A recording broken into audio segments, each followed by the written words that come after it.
Gloire à Jésus. On peut se rasseoir dans la présence de Dieu. Nous sommes en train de parler depuis plusieurs dimanches sur un élément important. Nous sommes en train de parler depuis plusieurs dimanches sur la redécouverte de l'Église. Comme je vous ai dit, nous parlerons plus sur l'Église presque toute cette année les dimanches parce que c'est l'opportunité pour fixer les bases. Alléluia. Nous avons parlé de l'Église sur plusieurs choses, mais nous sommes sur le point où nous parlons sur la transformation des vies, n'est-ce pas?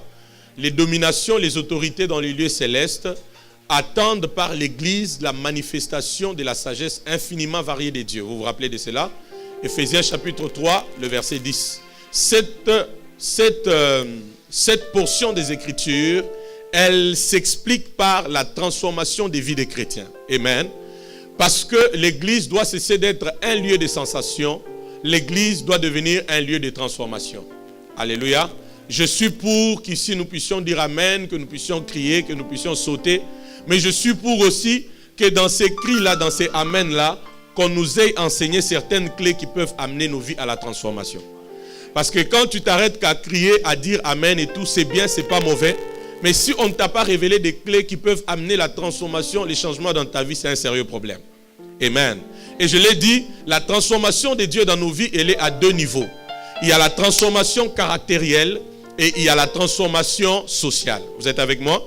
Dans la transformation caractérielle, c'est le fait que nous voulons voir par la vie du chrétien, par le caractère du chrétien, nous devons voir Christ au travers du caractère du chrétien.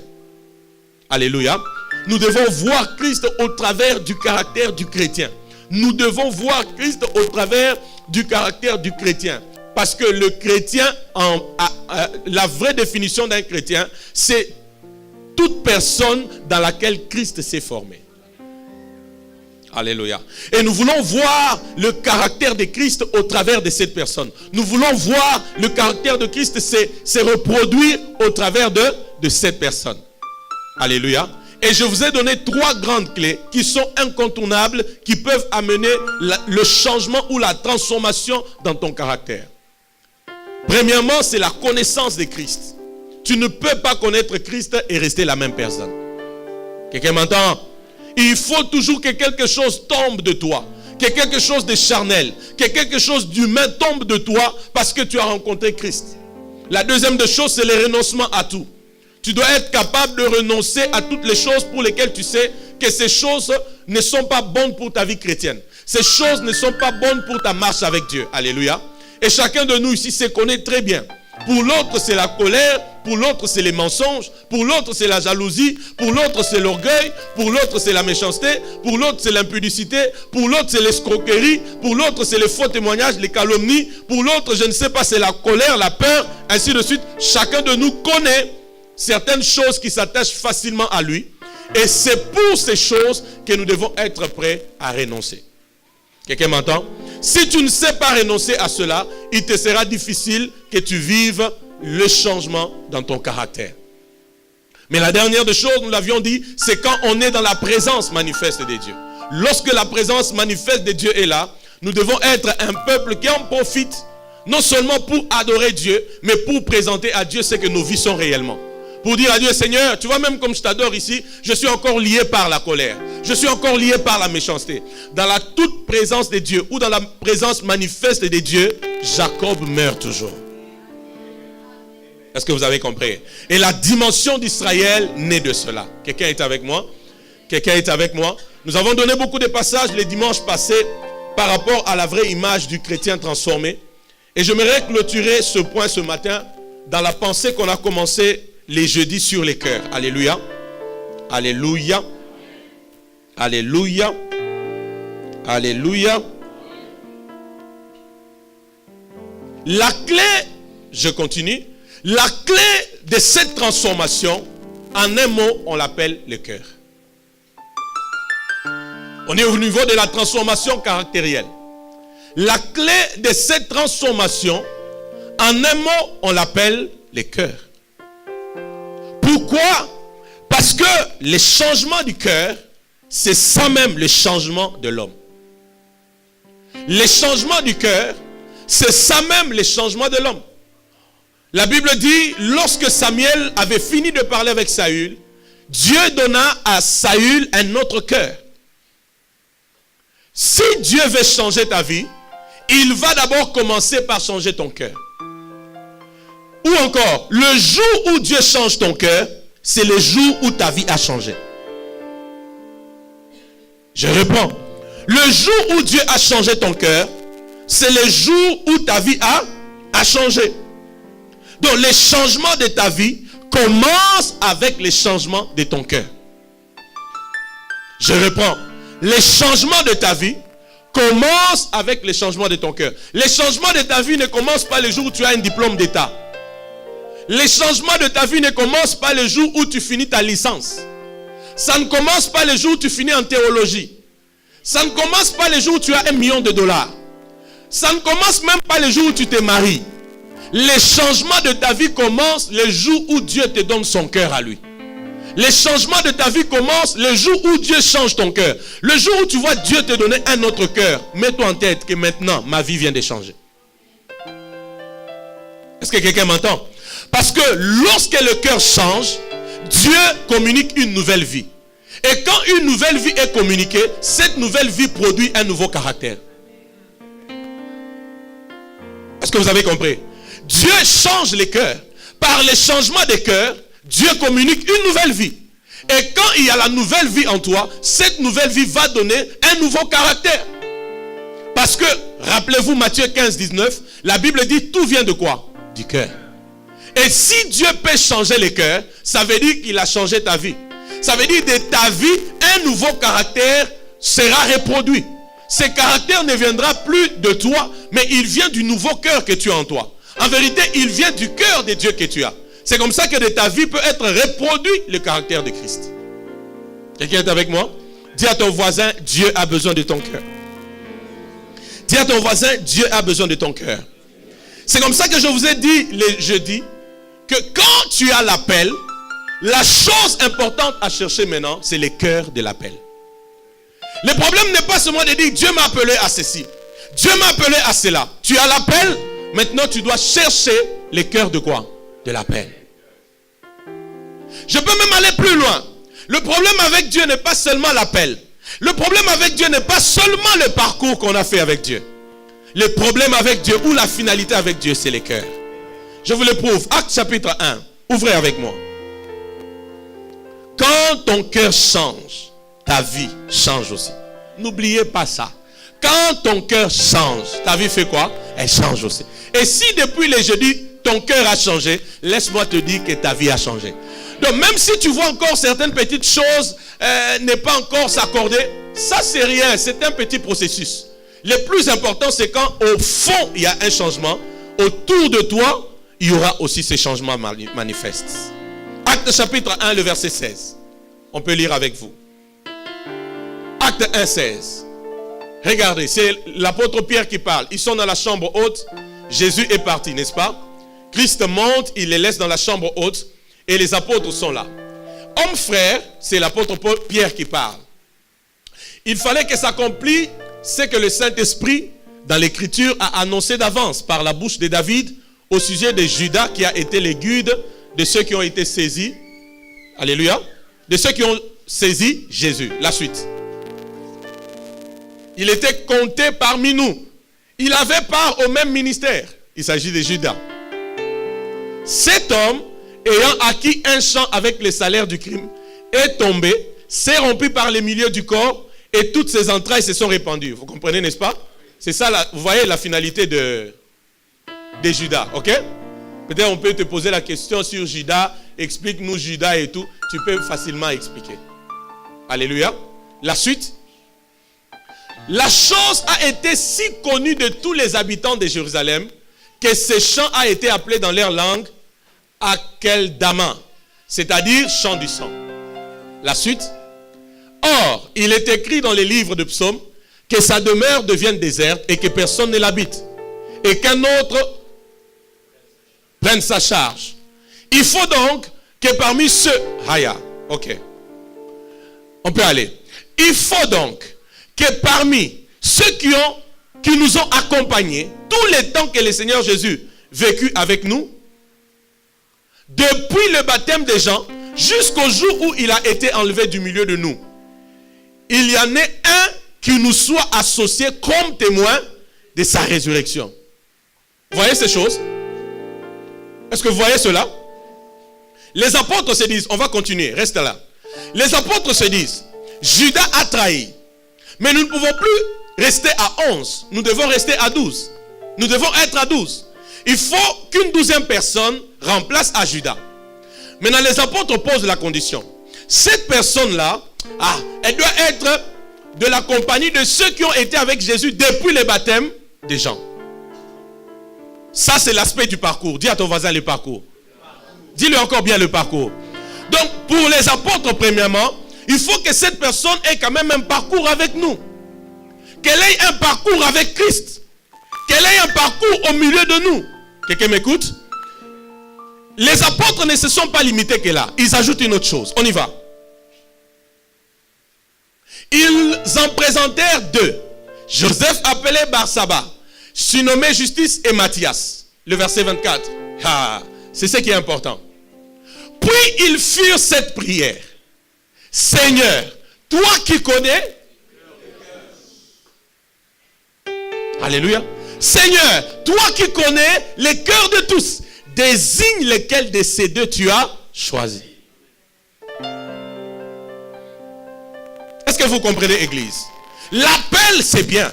Les parcours, c'est bien. Mais le cœur, c'est mieux. Ou encore, le cœur, c'est la finalité. Il avait les parcours avec eux. Matthias était avec eux. Barsaba était avec eux. Mais quand ils ont posé cette prière à Dieu, toi qui connais les cœurs, parce que Dieu ne regarde pas l'apparence. Dieu regarde au cœur. Et quand ton cœur change, mets-toi en tête que ta vie a changé. Je ne sais pas si on se comprend. Les choses avec Dieu ne s'appellent pas juste à dire Dieu m'a appelé. Les choses avec Dieu ne s'arrêtent pas juste à dire j'ai un parcours avec Dieu. J'ai servi Dieu, ça fait 22 ans. Ça fait 45 ans. Ça fait 8 ans. Ça fait 6 ans. Ça fait 8 mois. Les choses avec Dieu sont aussi un problème du quoi? Du cœur. Je ne sais pas si on se comprend ce matin. Je ne sais pas si on se comprend ce matin. En d'autres termes, s'il vous plaît, suivez-moi. Le cœur est l'élément incontournable pour mériter certaines charges dans la marche avec Dieu. Le cœur est un élément incontournable pour mériter certaines charges dans la marche avec Dieu. Il faut que Dieu se rassure qu'il a vaincu le mensonge dans ton cœur. Qu'il a vaincu l'orgueil dans ton cœur. Qu'il a vaincu la colère dans ton cœur.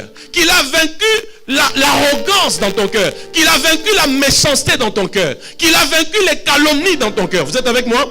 Il faut que Dieu se rassure qu'il a vaincu l'égoïsme dans ton cœur. Là maintenant, Dieu peut dire, voilà, je prends ses responsabilités, je lui donne. Sinon, l'appel sera là, le parcours sera là, mais le cœur va te disqualifier. Je ne sais pas si vous m'entendez ce matin. Je ne sais pas si vous m'entendez ce matin. Je ne sais pas si vous m'entendez ce matin. C'est comme ça que même dans cette église, pour avoir une haute charge, il n'y a pas qu'un problème de l'appel. Il n'y a pas qu'un problème du parcours. Il y a surtout un problème de quoi? Du cœur. Parce que Dieu tient à quoi? Au cœur. C'est comme ça que Dieu s'est arrangé, Exode 4 qu'on a lu avec vous, de dire à Moïse, prends ta main, mets sur ton sein. Moïse sort, il voit la lèpre. Dieu voulait dire à Moïse, tu vois réellement, tu as vu réellement ton cœur. Tu as vu ton cœur. Mais quand Moïse a remis, il a ressorti la main, il n'y avait plus de lèpre. Parce que là, Dieu venait de lui donner un autre cœur. C'est ainsi, avec l'ancien cœur, Moïse pouvait tuer l'Égyptien. Avec l'ancien cœur, il pouvait tuer l'Égyptien. Mais avec le nouveau cœur, il pouvait dire à Dieu, tue-moi à la place d'Israël. Est-ce qu'on se comprend? L'ancien cœur, il pouvait tuer, il ne supportait pas. Un petit rien, il est prêt à tuer, il est prêt à réagir. Mais avec le nouveau cœur que Dieu lui a donné, il dit non, Seigneur, tue-moi carrément à la place d'Israël. Ça, c'est quand le cœur a changé. Moïse pouvait rester à recevoir matin jusqu'au soir. Il oublie sa femme, il oublie ses enfants. Il faudrait que son beau-père lui donne un conseil pour dire, petit, tu vois cette manière de faire, tu vas t'épuiser. Les conseils n'étaient pas mauvais. Mais le problème, c'est qu'il a reçu le cœur de Dieu. Le cœur de Dieu, c'est un cœur qui peut se disposer pour des milliers de gens. Pendant le temps qu'il faut. C'est ainsi que Dieu a patienté que même la tortue entre dans l'arche de Noé. Pour que les déluges tombent. Ça, c'est le cœur de Dieu. Je ne sais pas si vous m'entendez ce matin.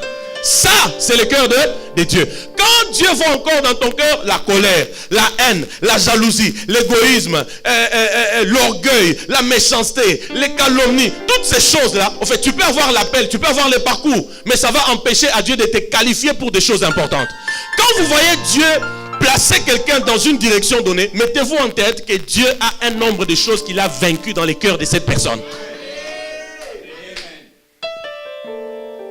Je ne sais pas si quelqu'un m'entend ce matin. J'aimerais encore te dire, ouvre ton cœur et laisse Dieu vaincre ces mauvaises semences en toi. Ouvre encore ton cœur, laisse Dieu vaincre ces mauvaises semences. Ton appel est grand, ta destinée est grande, ton parcours est déjà grand. Mais ce qui te bloque, c'est le cœur. Je dis à quelqu'un, ce qui te bloque, c'est le cœur. Dieu regarde, avec cette colère, non.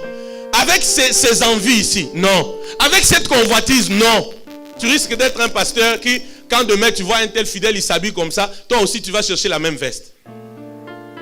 Ton gars pasteur, il faut un numéro 1. Quand Dieu regarde ces choses en toi, il dit non, il n'est pas encore prêt. Quelqu'un m'entend? Quand Dieu voit encore la convoitise en toi, la haine en toi, la jalousie en toi, l'égoïsme en toi, Dieu regarde, il dit non. Vous savez ce qui est pire avec les égoïstes? C'est que s'il est zélé, c'est parce qu'il y a un intérêt.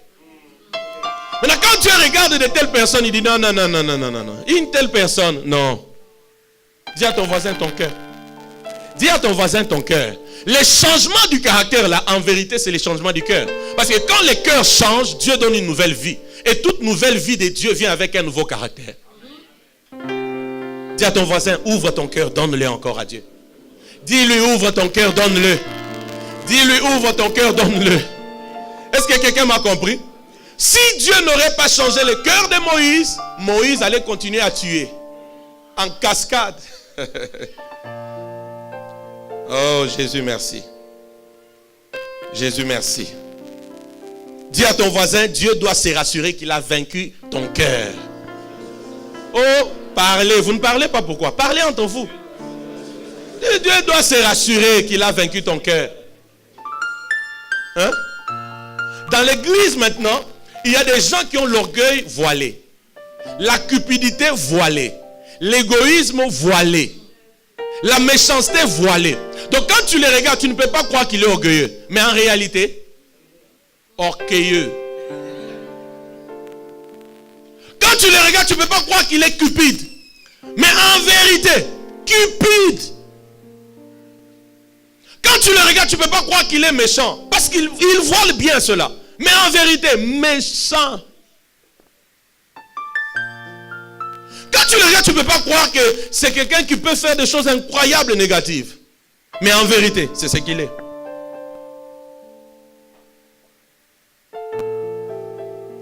L'église est calme. C'est ça. Amen. C'est pourquoi psaume, le proverbe qu'on a lu, proverbe 23, le verset 26, la Bible dit, mon fils, donne-moi ton cœur. Mon fils, donne-moi ton cœur. Pourquoi? Parce qu'il est mauvais et lui veut te donner son cœur. Qui veut faire le parcours avec Dieu comme Moïse ici?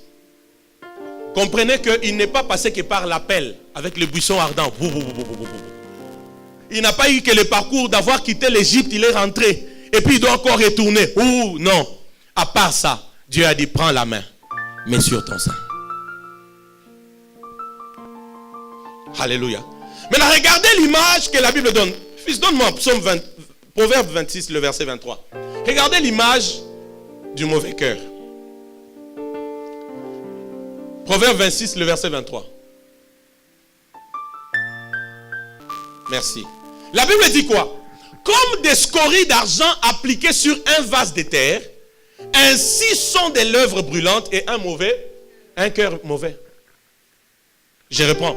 Comme des scories d'argent appliquées sur un vase de terre, Ainsi sont des lèvres brûlantes et un cœur mauvais ou un mauvais cœur. Comme des scories d'argent appliquées sur un vase d'éther. Est-ce que vous vous imaginez un vase d'éther? Vous voyez un vase d'éther. On prend des scories d'argent, on met dessus. Déjà, quand vous allez par exemple dans l'atelier d'un potier, vous vous rendrez compte que parmi les choses que le potier fait pour fabriquer un vase, il doit se rassurer que dans l'argile, il n'y a pas de scories. Il doit se rassurer que dans l'argile, il n'y a pas de petites pierres, il n'y a pas de petites pièces, il n'y a pas de petites matières. Parce que ces petites pièces vont l'empêcher de bien former le vase. Je ne sais pas si vous comprenez. En d'autres termes, les scories n'ont pas de valeur quand il faut fabriquer un vase. Et si maintenant on compare un cœur mauvais aux scories d'argent, ça veut dire qu'un cœur mauvais, c'est un cœur sans valeur. Je ne sais pas si l'église m'entend. Un cœur mauvais, c'est un cœur sans valeur. Maintenant, si le cœur de l'homme, c'est la vie de l'homme, et le cœur mauvais est sans valeur, en d'autres termes, celui qui a un mauvais cœur n'a pas de valeur.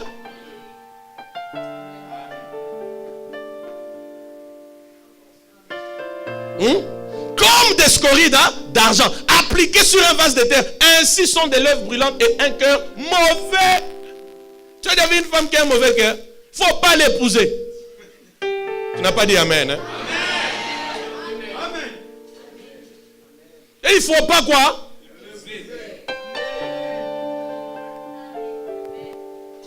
Cordon, j'ai menti. Ah. Une femme qui a un mauvais cœur. Il faut pas attendre. Est-ce qu'on s'est compris? Est-ce qu'on s'est compris? De la même manière que les scories n'ont pas de valeur, n'ont pas d'importance, ne sont pas utiles quand on fabrique un vase, c'est la même chose. Quand tu as un mauvais cœur, tu n'as plus de valeur. Quand tu as un mauvais cœur, tu n'as plus de valeur. Dis à ton voisin, tu as un mauvais cœur, tu n'as pas de valeur. Et Dieu doit se rassurer qu'il a vaincu certaines choses dans ton cœur. Sinon, les parcours, l'appel peuvent être là. Mais beaucoup de choses avec Dieu, tu ne les vivras pas. Est-ce que vous savez que ton caractère peut t'ouvrir une porte? Comme ton caractère peut te fermer une porte. Est-ce que vous savez qu'un mauvais caractère peut même chasser quelqu'un de l'église? Maintenant, la source du caractère, c'est quoi? C'est les cœurs. Du coup, si les cœurs changent, les caractères changent aussi. C'est pourquoi tu dois accepter de donner à Dieu ton cœur. Il est mauvais.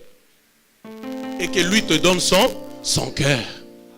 C'est là où tu auras un caractère pour lequel quand les gens te regardent, ils disent, waouh, Jésus est ici. J'aime un truc que le pasteur Luc a dit un jour. Si c'était toi à la place de Joseph, tu allais te venger. Hein? Tu t'imagines? On te met en prison parce qu'on a menti, on a formaté une histoire que tu voulais aller avec la femme du roi, de ton chef. On te met en prison, n'est-ce pas? Le même chef fait le songe. On lui apprend que toi qui es en prison, arrêté injustement, tu peux interpréter le songe. Et puis on te sort maintenant de la prison pour être en face de ces chefs-là, afin de lui donner l'interprétation. Si c'était toi, tu allais bouder. Ah, soyons sincères. Tu allais dire quoi? Moi interpréter, c'est ma grâce, je la garde. Qu'il sente d'abord, non? Il m'a arrêté injustement, sa femme a menti des histoires, il m'a mis en prison. Maintenant, moi, lui donner l'interprétation. Non. Qu'il sente d'abord. D'ailleurs, je sais que si je ne donne pas l'interprétation, son royaume est compliqué. Qu'il se complique d'abord. Mais Joseph n'a pas fait ça. Dis à ton voisin, Joseph n'a pas fait ça. Il était prêt encore à aller vers le roi pour lui donner l'interprétation. Mais si c'était toi, tu allais d'abord commencer à réfléchir avec ce qu'elle a fait, avec ce qu'il a fait, la manière qu'il m'a parlé, avec. Le problème, c'est quoi? Dis à ton voisin, change de cœur. 6 mois de vie chrétienne, tu as le même cœur. 1 année, tu as le même cœur. 6 ans, 10 ans, tu as le même cœur. C'est compliqué. Un homme qui a un mauvais cœur n'a pas de valeur. Oh, il n'a pas de valeur. Parce qu'il n'a pas le cœur de Dieu. La chose qui peut donner de la valeur à nos vies, c'est quand Dieu est dans nos vies. Et une des manières par lesquelles Dieu est dans nos vies, c'est quand on a son cœur. Ce matin, accepte que Dieu puisse vaincre cette mauvaise sémence qu'il y a dans ton cœur. C'est comme ça qu'il y a des gens qui ne seront jamais bénis parce que Dieu voit que la bénédiction va le perdre. Dieu regarde comme ça, il dit c'est petit, il va faire une chute libre de 88 degrés. Une chute libre. Si seulement je lui donne un peu, c'est fini. Dieu regarde et dit non, je t'aime trop. Mon fils, je te garde encore. En fait, tu vas faire traîner ta bénédiction pour rien pendant que Dieu avait déjà prévu pour toi des grandes choses. Dis à ton voisin, accepte que Dieu te donne son cœur.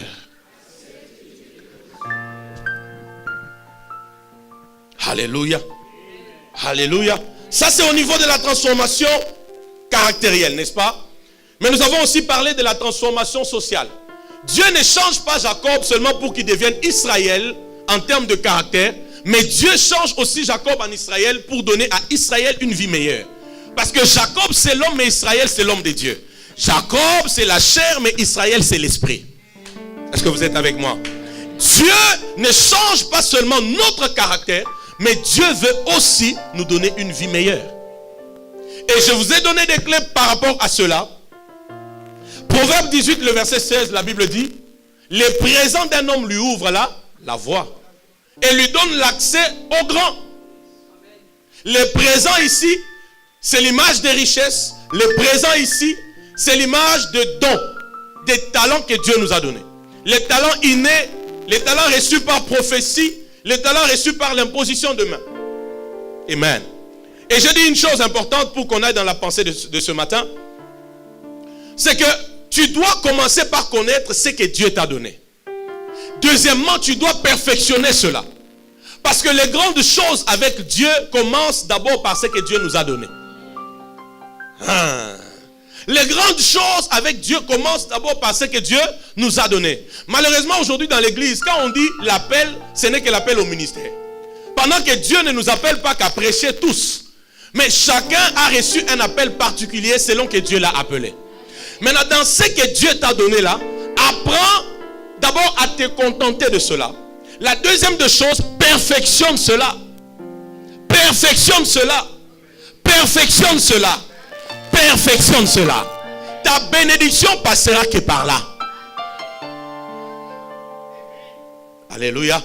Et la troisième des choses, tu dois apprendre à rendre grâce à Dieu pour ce qu'il t'a donné. Parce que plus tu rends grâce, même si c'est une chose, l'action de grâce amènera toujours la multiplication. L'action de grâce amènera, l'action de grâce permet de fructifier ce que Dieu nous a donné. Quelqu'un est avec moi? Mais je l'ai dit le dimanche passé, quand maintenant tu as découvert ce que Dieu t'a donné. Deuxièmement, tu perfectionnes ce que Dieu t'a donné. Troisièmement, tu rends grâce à Dieu pour ce qu'il t'a donné. La quatrième étape, tu dois chercher les connexions. Tu dois chercher avec qui tu dois être en connexion. Parce que Dieu, pour changer nos vies, il passe toujours par les connexions. J'ai dit, Dieu, pour changer nos vies, il passe toujours par les connexions. Et je vous ai donné l'exemple d'Abraham et de Melchisédek. Abraham a rencontré Melchisédek une seule fois pour toutes. Il ne l'a plus jamais retrouvé encore. Mais quand Abraham rencontre Melchisédek une seule fois, sa vie change. Melchisédek le regarde et dit, tu es béni. En disant déjà tu es béni, il a introduit la vie d'Abraham dans une autre saison. Hein? Ce qui est bien avec Melchisédek, c'est qu'il a le pain et le vin. Et je vous ai dit la fois passée, le pain c'est l'image de la parole. Le vin l'image de l'onction. Aïe aïe aïe. C'est que la parole peut rater, l'onction ne peut pas rater. C'est que l'onction peut rater, la parole ne peut pas rater.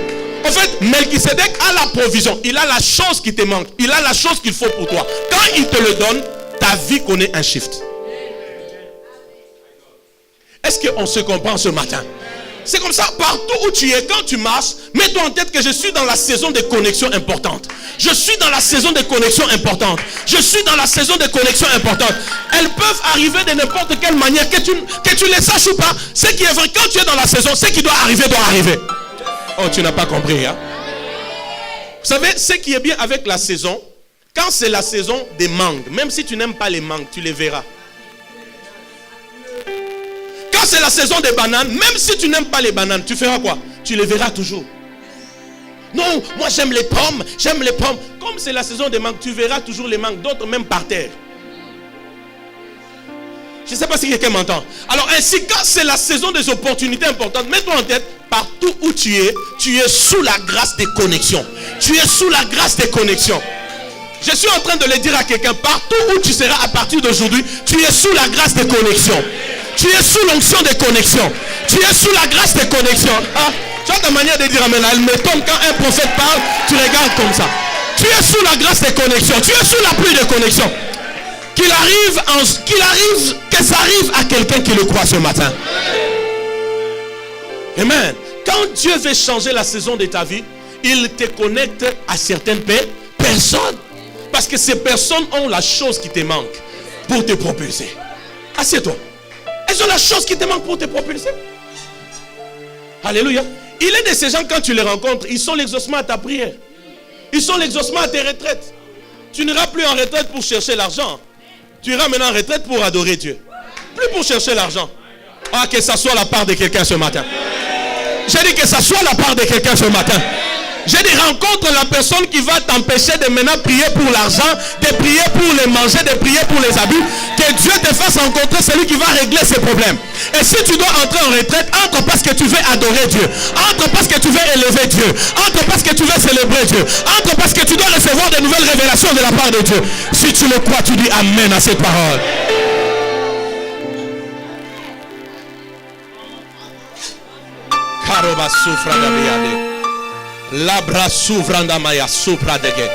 Depuis hier soir, j'étais avec Pasteur Luc à la maison, on parlait. Lui ne sait pas tout ce qu'il m'a dit hier. Alléluia. Mais je peux vous dire que nous sommes dans la saison des connexions importantes. Les connexions vont venir de partout, du nord, du sud, de l'est, de l'ouest, de haut, d'en bas, le jour, la nuit. Les connexions vont venir de partout. Et quand ces connexions viendront, ça sera Melchisedec qui va t'amener le pain et le vin. La chose qui te manquait, la provision dont tu avais besoin, Melchisedec va t'amener cela. Ce qui est bien avec Melchisedec, c'est qu'il a la provision. Melchisedec a la provision. Oh, j'ai dit Melchisedec a la provision. Melchisedec a la provision. Melchisedec a la provision.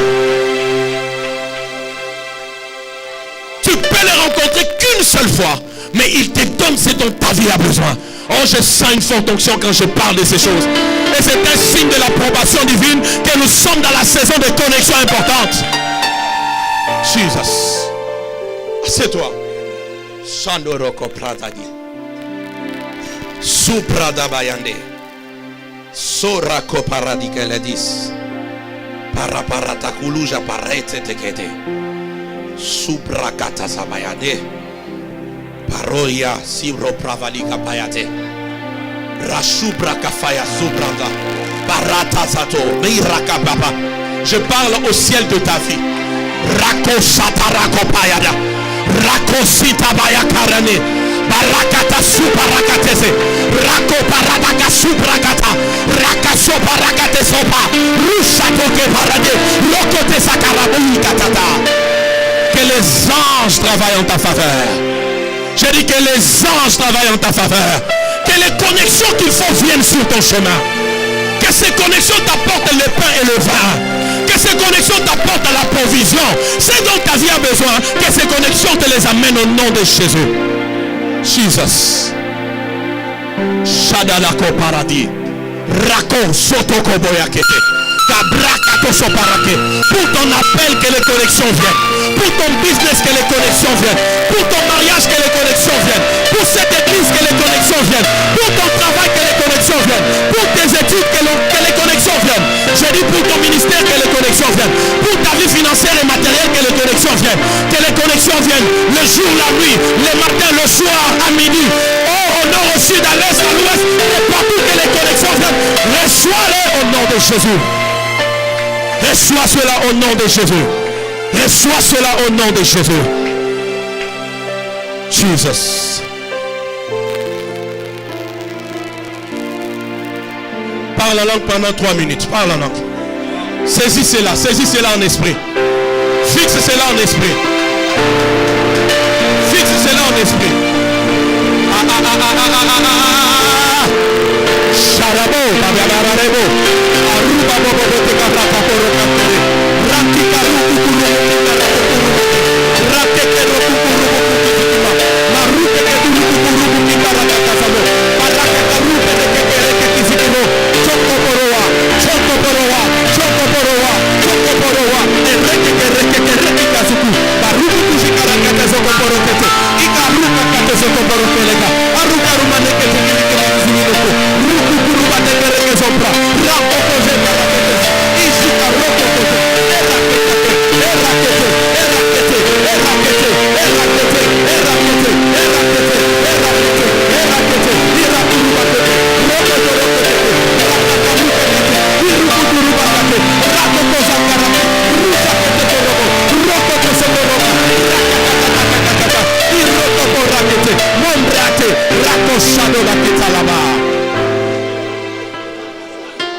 Qu'il en soit ainsi pour toi ce matin au nom de Jésus.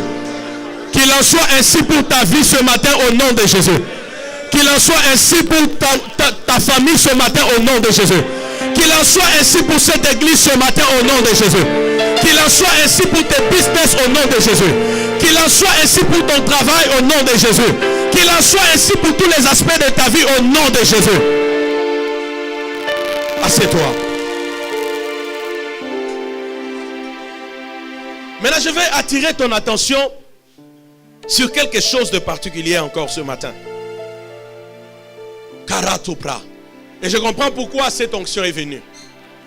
Ça, on appelle ça l'onction de la destinée. Parce que Dieu m'a dit ceci. Tu ne dois pas seulement être dans les connexions pour être. Mais il est temps d'être dans les connexions de la destinée. J'ai dit, tu ne dois pas être dans les connexions seulement pour être. Mais tu dois être dans les connexions de la destinée. Parce que les connexions de la destinée ont leur esprit.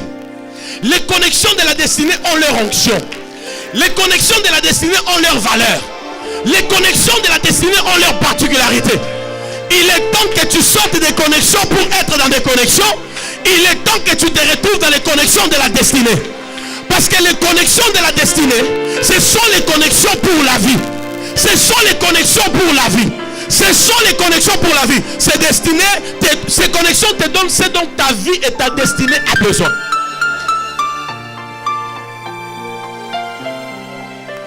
Oh.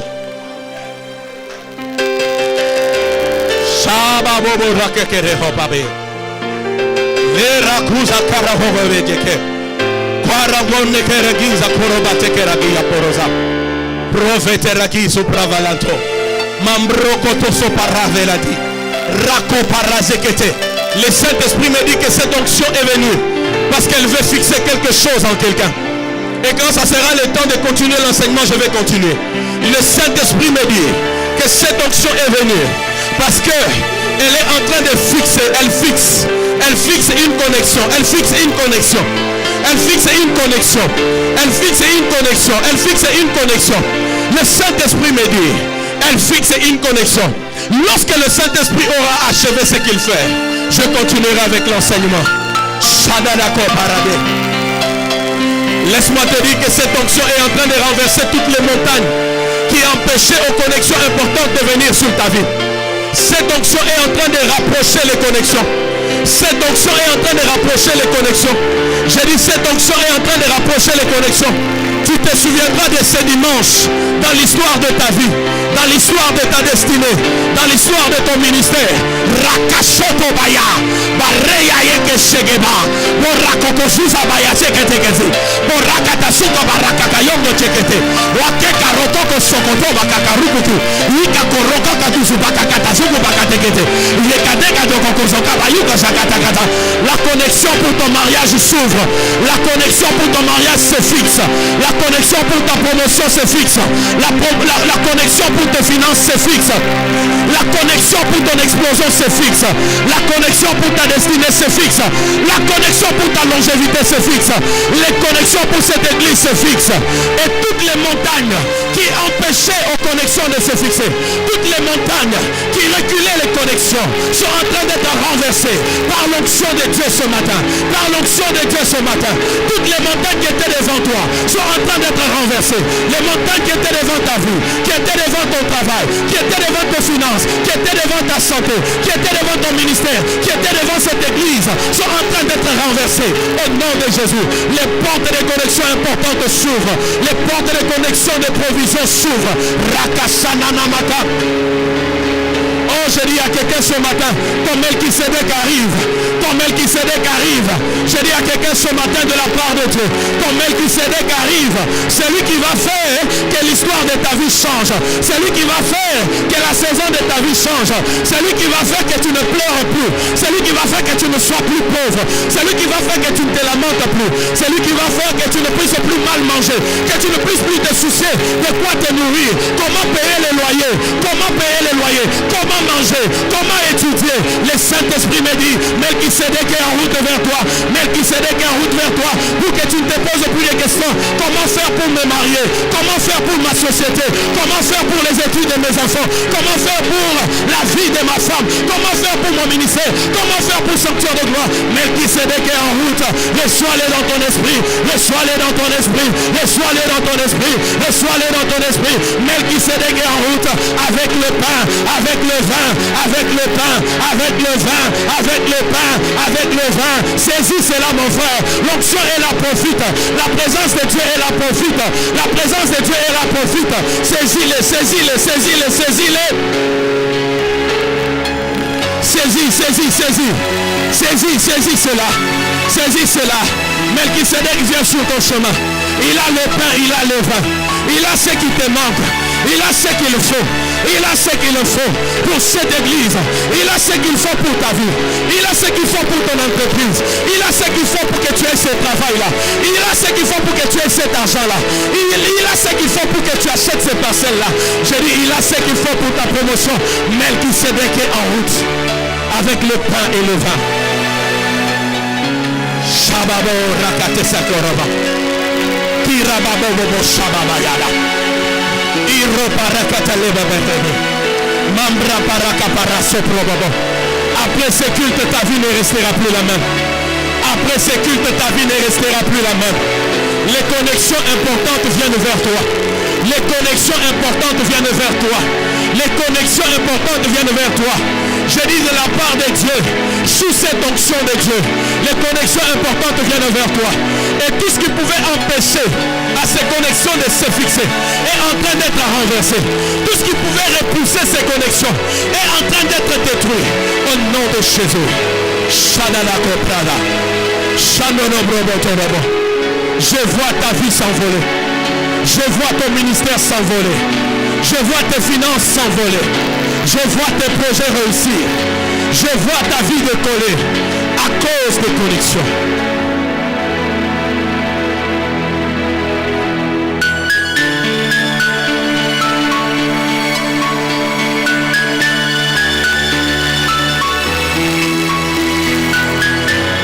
Il y a un homme qui peut tout booster dans ta vie, mon frère, ma soeur. Il y a une personne qui peut tout booster dans ta vie. C'est cette personne que j'appelle selon l'image de la portion des Écritures Melchisédek. Quand elle vient vers Abraham, elle bénit la vie d'Abraham. Quand elle vient vers Abraham, Melchisédek révèle à Abraham la dimension de El Elyon, le Dieu très haut. Il a béni Abraham au nom du Dieu très haut. Quand Melchisédek vient, il amène le pain et le vin.